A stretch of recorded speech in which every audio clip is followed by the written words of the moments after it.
convido o Dr. Miller Gomes de Assis. Dr. Miller é mestre em Ciência do Esporte pela Universidade Federal de Minas Gerais, tem pós-graduação em Termografia Médica pela Faculdade de Medicina da USP, pós-graduação em Medicina do Esporte pelo Instituto HZM. Dr. Miller vai nos falar sobre o uso da termografia no esporte. Dr. Miller, por favor. Primeiramente, boa tarde a todos. Eu gostaria de agradecer a comissão organizadora, aqui na figura do Dr. Gilberto, pela organização e pelo evento maravilhoso. Parabenizar aí os patrocinadores também por toda a disponibilidade para que esse evento acontecesse. Então, me foi incumbido aqui a missão de falar um pouquinho sobre o uso da termografia no esporte. Nós vamos falar um pouco de imagens. E eu quero abrir aqui com essa imagem. Não sei se os colegas conhecem. No final eu vou destrinchar, porque aqui nós vamos aprender um pouquinho sobre imagem. Então, começando, essa aqui é uma imagem termográfica de 2 indivíduos adultos e de uma criança.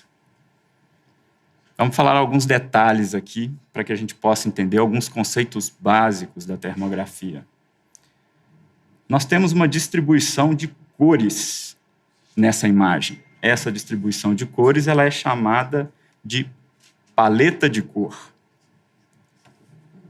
Na área médica, a gente utiliza mais conhecida a paleta arco-íris, rainbow. E aqui nós temos um range de temperatura que mostra a distribuição dessas cores dentro do range de temperatura. Então, mais próximo do branco e do vermelho, identificamos as temperaturas mais altas. E ao lado, nós temos a nomenclatura que é utilizada para falar sobre termografia. E aqui, vamos lá, um pouquinho de história. Quando é que foi que começou o uso dessa relação calor e vida?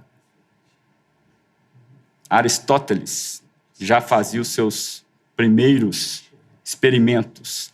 Ele utilizava uma fina camada de lama sobre o corpo do indivíduo para entender qual local tinha mais calor. E como que ele entendia isso? A gente tinha um endurecimento dessa lama no local de maior calor.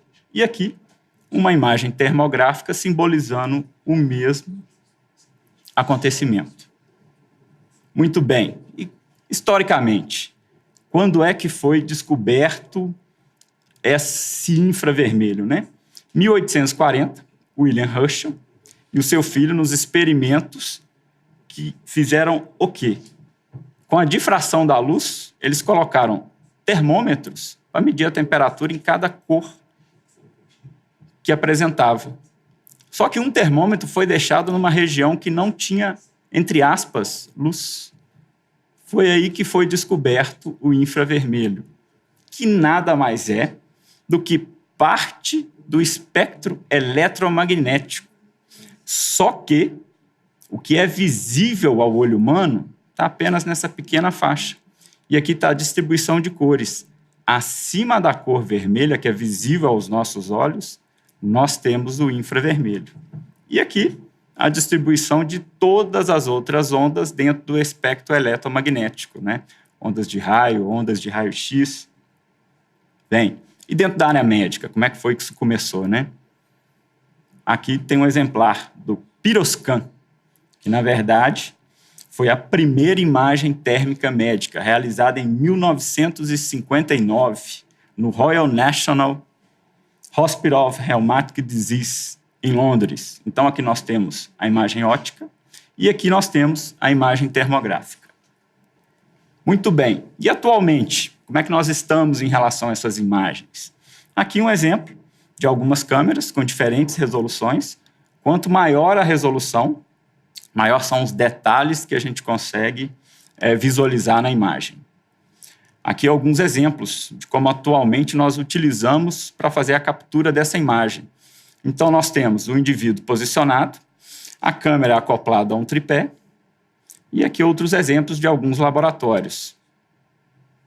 E o uso da câmera junto com o computador. Então, é simples, né? É só a gente pegar uma câmera, pegar um computador e começar a fazer imagem? Bem, não é tão simples assim. Nós temos alguns padrões que nós devemos seguir para que a gente consiga ter uma reprodutibilidade dessas imagens e transformar isso em uma ciência. Então, nós precisamos ter no nosso laboratório uma umidade controlada, uma temperatura controlada, a distância ser mantida sempre a mesma e a câmera posicionada em um tripé. E, além disso, né, nós temos alguns aparelhinhos que nos auxiliam. Esse aqui, por exemplo, é um termohigrômetro, que vai mostrar para a gente o quê? A temperatura e a umidade do ambiente onde a gente está fazendo a coleta. Aqui uma câmera que deve ser configurada para que a gente consiga realizar essas imagens e características individuais que a gente deve levar em consideração. Muito bem. Então, aqui é uma pergunta que sempre surge, né? Eu posso fazer uma imagem termográfica de um atleta que usa um kinesiotape? Bem, não. Por quê? Funciona como um ruído. É uma barreira na nossa imagem. Com isso, a gente tem essa deturpação da imagem. O que a gente está vendo aqui é a temperatura do kinesiotape, não a temperatura de pele. Aqui alguns trabalhos que falam para a gente um pouquinho sobre a termografia como uma técnica digital, uma técnica não invasiva, uma técnica não ionizante, o que significa o quê? Nós temos segurança para trabalhar. E aqui, alguns requisitos que essas câmeras termográficas são requisitos básicos, elas têm que ter para que possamos trabalhar na área da saúde.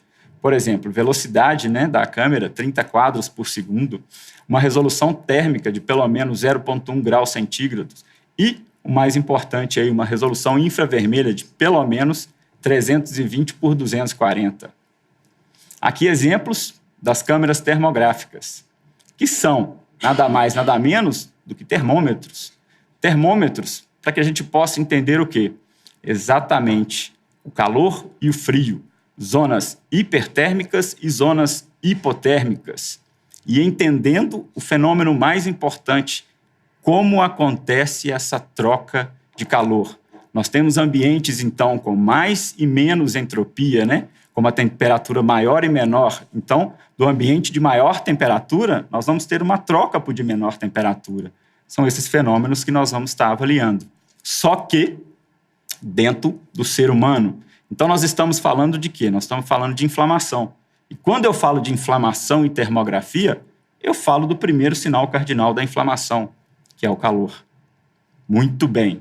Então, nós estamos fazendo algumas associações de temperatura e inflamação. Vamos jogar mais uma variável aqui? Vamos. Vamos entender aqui o efeito, né, da carga externa. O que eu digo quando eu falo carga externa? Quando eu falo carga externa, eu quero dizer o jogo, quero dizer o treino. Então, aqui nós temos um corte, microscopia eletrônica de uma fibra muscular, na qual ela está na sua estrutura basal, pré-jogo, pré-treino. Aqui nós temos o mesmo corte pós o estímulo, pós a carga externa, pós o jogo. Então, nós temos uma microlesões. E aí, o nosso sistema imune ele vai entrar em ação. Bem, inicia-se o conceito de uma cinética. Aqui nós temos as fases inflamatórias e uma correlação entre as temperaturas. O que vai acontecer? De acordo com a fase inflamatória, nós vamos ter uma resposta ao calor. E esse calor a gente vai conseguir ver na pele através da imagem termográfica. Bem, falando um pouquinho no futebol, a gente complica todo esse cenário. Por quê? Atualmente nós temos aí, num calendário profissional, até 3 jogos por semana, né?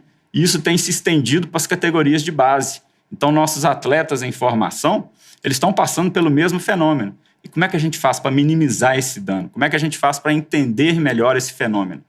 A gente tem que monitorar, tá? E como que a gente faz esse monitoramento? Usando tudo que a gente pode e mais um pouco. Então, aqui nós temos as escalas de percepção, tanto de dor quanto de esforço, biomarcadores, frequencímetros, a termografia, GPS e plataformas de salto, como exemplo aqui. Muito bem, mas não podemos esquecer que nós estamos falando do indivíduo. Então, nós temos que levar em consideração a individualidade biológica. Cada um vai responder de uma forma. Muito bem. Então, vamos mostrar algumas imagens aqui para a gente poder entender um pouquinho desses conceitos que eu acabei de falar. Então, aqui nós temos uma imagem anterior dos membros inferiores num protocolo de triagem do atleta no seu dia a dia. Então, aqui nós temos uma imagem pré-jogo, uma imagem 24 horas pós-jogo e uma imagem 48. Vamos lá, vamos recordar um pouquinho do que eu falei lá no início, tá? A temperatura nos seus ranges, ok? Então, aqui nós temos 36 graus aqui como mais alta, então o vermelhinho e o branco ali significando temperaturas mais altas. Então, ó, eu estou observando aqui que esse atleta esquentou. Ah, ok. E quando é que foi que ele esquentou? 24 horas. Opa! Está conversando com o processo inflamatório? É o que eu espero do pico inflamatório dele? É. E 48 horas depois, o que eu espero? Eu espero que ele comece a recuperar. Ó, então a área de zona vermelha aqui, ela diminuiu. Perfeito, nós estamos entendendo um pouquinho da cinética agora. O mesmo fenômeno ocorrendo agora aqui, esse aqui é o mesmo atleta, só que na vista posterior, tá? Nós identificamos o mesmo fenômeno, tá? Que é o quê? O aumento de temperatura em 24 horas e a sua regressão nas 48 horas. Opa, vou trazer mais variáveis aqui agora para tornar mais interessante ainda a nossa brincadeira de entender a cinética, tá? Vamos lá. Aqui, 48 horas pós-jogo. 3 momentos diferentes. Tá? O que eu falei no outro? Que 48 horas eu esperava que ele já estivesse retomando a temperaturas basais. Só que aqui eu tenho o momento 1, eu tenho o momento 2 e eu tenho o momento 3. E eu vejo que o que está acontecendo? Um acúmulo de temperatura. É isso que a gente monitora para que não aconteça. Por quê? Eu vejo aqui como biomarcadores a proteína C reativa e ACK, proteína fosfoquinase, também em seus números tendo um aumento, uma tendência. Então, se a gente não monitora e não faz algo e mantém essa tendência, alguma disfunção vai acontecer. Muito bem. E como é que a gente vai monitorar essa disfunção? Números, dados. Então, nós fazemos o quê? Nós fazemos o acompanhamento, um acompanhamento contínuo, preferencialmente, se possível, diário, de como vai essa saúde muscular do atleta entendendo termografia. Perfeito? Então, nós temos os gráficos, e esses gráficos vão indicar para a gente como que está o comportamento em relação a treinos e jogos que esse atleta está sendo submetidos, para aí sim conseguir fazer alguma coisa. Vamos lá, eu vou mostrar aqui também um outro exemplo. Aqui já foi um trauma direto, uma contusão, na região medial da perna direita, no terço médio. Vocês podem observar aqui uma região de equimose. E aqui a sobreposição da imagem térmica, mostrando para a gente o quê? Opa, tem um fenômeno inflamatório acontecendo aqui e ele responde com o calor e nós estamos visualizando isso através da termografia. Perfeito? Bem, aqui alguns trabalhos que a literatura cita para a gente de como é que essas variáveis elas conversam. Aqui nós temos citando a PCR e a zona quente na termografia. E eu observo aqui, ó, nos momentos 24 horas das duas variáveis, nós temos o pico. Então, elas estão conversando exatamente no momento inflamatório, no pico inflamatório. Muito bem. Um outro artigo que cita para a gente, a proteína fosfoquinase e a PCR. Olha só, o pico, 24, 24, batendo com o pico do processo inflamatório. Para que isso tudo? Bem, agora eu vou trazer um pouquinho de conceitos da engenharia, né? De manutenção. O que eu quero fazer?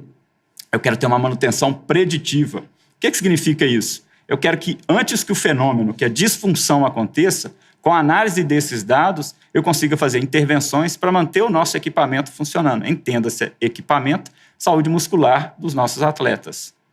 E sempre, sempre monitorando, com todos os dados que sejam possíveis. Mas dentro de uma insatisfação contínua e uma troca de ideias e ciências permanente, a gente começou a querer colocar mais variáveis nessa brincadeira. E aí o que nós fizemos? Nós começamos a analisar o termograma. Essas zonas hipotérmicas, né, começaram a chamar a atenção para a gente. Então não é só a zona mais quente que é importante, não. Nós temos que ter atenção também nas zonas mais frias. E ao cruzar esses dados, nós começamos a analisar com ultrassom. Então esse é o ultrassom da região posterior da coxa e esse é o contralateral. O que nós observamos? Aqui nós temos uma imagem mais hiperecóica. Muito bem, o que significa isso? Fizemos um trabalho agora, apresentamos agora, ele foi submetido e aprovado, e foi publicado, na qual a gente faz exatamente essa correlação do que é o protocolo de interface da termografia e do ultrassom como um modelo preditivo de prevenção de lesão nos nossos atletas. Bem, a literatura já entrega para a gente o quê? Que o posterior de coxa é quem sofre mais com essas lesões. E aqui, um estudo que foi feito mostrando o acúmulo das temperaturas maiores em momento basal, jogo 1, 2, 3, 4 e 5. Aqui a gente pode observar que está acontecendo o quê? Uma cronificação desse processo inflamatório. Se intervenção não for realizada, uma disfunção pode vir a ocorrer. Bem, mais uma variável que a gente traz agora para a gente brincar, né? A gente não gosta de ficar falando de uma coisa só. Então, o que a gente começou a observar? Na verdade, cruzar os dados. A qualidade do sono do nosso atleta com a sua recuperação muscular. E a gente começou a identificar que atletas, aqui nós utilizamos a escala de Hooper, que atletas que dentro da escala de Hooper eles não tinham um sono bom, que é um sono reparador, eles apresentavam não só a termografia de membros inferiores com acúmulo dessas zonas mais hipertérmicas, mas como também na face. Então, a face dele começava a ser mais hipertérmica. E isso a gente conseguiu identificar o quê? O sono não reparador leva também a uma não reparação aí do processo muscular e a gente começa a enxergar isso através da termografia. Esse estudo ainda está em andamento, a gente ainda não publicou. Bem, vamos a alguns exemplos aqui do dia a dia, tá? Aqui no protocolo de triagem dos nossos atletas, a gente identificou, né? Agora vocês já estão feras na interpretação da imagem termográfica. Nós estamos vendo aqui uma diferença significativa, né? De um lado, eu tenho um vermelho e um branco muito intenso, e do lado contralateral no joelho eu não tenho, tá? Significa o quê? Está mais quente. Mas e aí? Vamos perguntar para o atleta, está sentindo alguma coisa? O atleta me responde, não, não estou sentindo nada. Opa, mas como assim? Você acabou de me falar que isso aqui significa alguma coisa, Miller?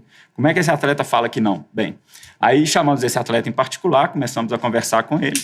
Ele falou, eu não queria falar, mas há um tempo atrás eu estava jogando. Ao jogar, meu pé travou no gramado e eu rodei sobre o joelho e escutei um estalo, né? Característico aí de lesão de ligamento cruzado anterior. E a gente perguntou, mas por que você não falou nada com a gente? Porque eu estava com medo de perder a minha posição, eu queria jogar. Então aqui a gente trabalha como uma proteção para o indivíduo, né? Nós estamos cuidando da sua integridade física. Aqui algum outro exemplo, nesse caso aqui, esse atleta já tinha uma queixa em região de adutor esquerdo, tá? E aqui nós identificamos uma assimetria entre um lado e outro. Vocês observem que aqui está muito mais hiper e aqui está um pouquinho de uma nuvem amarela, correto? Um caso muito similar também, que identifica que essa região mais hipotérmica em relação ao lado contralateral, já com uma queixa de uma dor, está mais pesado a musculatura. Esse aqui um outro exemplo, na qual a gente construiu uma cinética e conseguiu observar que na região posterior, essas marcações em branco aqui identificava um padrão fora do comportamento normal do atleta esperado para o momento, tá? Vamos lá, vamos voltar um pouquinho então na cinética mais uma vez para a gente poder entender. Então aqui nós temos momento 1 pós-jogo, momento 2 e momento 3. Olha como as zonas mais quentes elas estão evoluindo, né? A temperatura está aumentando. Se nada for feito, a gente vai acabar tendo uma disfunção, tendo uma lesão. Muito bem, vamos falar mais ainda. Cinética, é sempre ela, tá? Então aqui nós temos um momento pré-jogo, que seria o D-1, tá? Olha o padrão do atleta nesse momento. Observem aqui, tanto a CK, PCR e a zona quente apresentam um padrão. Esses números, eles aumentaram no momento 24 horas, D+1. E eles regrediram no momento D+2, 48 horas. Cinética de comportamento do processo inflamatório. Muito bem, não podemos esquecer nunca da individualidade biológica. Mais uma vez, não satisfeitos, a gente traz mais uma variável para o nosso jogo. Nós fomos estudar, tivemos o aceite aí na revista Gene, do nosso último estudo, que a gente está avaliando o quê? O perfil genético do nosso atleta. Por que eu sei que o Joãozinho ele esquenta mais do que o Zezinho? Então, a gente começa a identificar alguns polimorfismos genéticos que nos levam a essas conclusões. Aqui, alguns exemplos, né, bem característicos, aqui de uma tendinite de Aquiles. Vocês observam que aqui nós temos o tendão normal, o tendão é hipovascularizado, então ele tem uma região mais hipotérmica e no lado esquerdo aqui ele está mais quente, mais hipertérmico. Aqui um exemplo de um acompanhamento de um Osgood-Schlatter, mostrando aqui na região da tuberosidade anterior da tíbia esquerda, o maior aumento de calor comparado ao lado contralateral. Muito bem, Miller. Então, a termografia e todos esses dados resolvem tudo. Não. A gente vive em evolução e vive em constante pesquisa, né? Aqui um exemplo de um atleta que a gente acompanha que apresentou uma zona hipotérmica, sem queixa, sem mudança de performance, sem absolutamente nada, com tudo normal e que a gente vem acompanhando e que a gente não sabe explicar o que está acontecendo. Então, isso significa que nós estamos em evolução, nós estamos em pesquisa, muito trabalho, muita ciência ainda tem que ser feita. Para que a gente consiga entender o quê? A inflamação. E dentro dela, todas as suas variáveis que a gente pode colocar, tratando isso como um Big Data. Para quê? Qual o objetivo nosso? Manutenção de performance, adaptação positiva à carga e prevenção de lesão. Muito bem, agora fechando, vocês estão sabendo tudo de imagem, essa imagem aqui eu adoro ela, foi uma fotografia de uma das maiores grutas que existem no mundo, que eu não sei se vocês conhecem, mas ela está aqui em Minas Gerais, ela está próxima de Januária. Essa aqui chama Gruta do Janelão, ela fica no Vale do Peruaçu, e vocês conseguem me ver nessa foto? Eu estou aqui, ó. Essa gruta aqui ela tem 100 metros de altura. E ela tem a maior estalactite do mundo, com apenas 28 metros. Então, as dimensões das coisas e o que a gente consegue ver, a gente tem que entender os detalhes para a gente saber como que a gente interpreta. Para fechar, mensagem final. Muito obrigado a todos aí.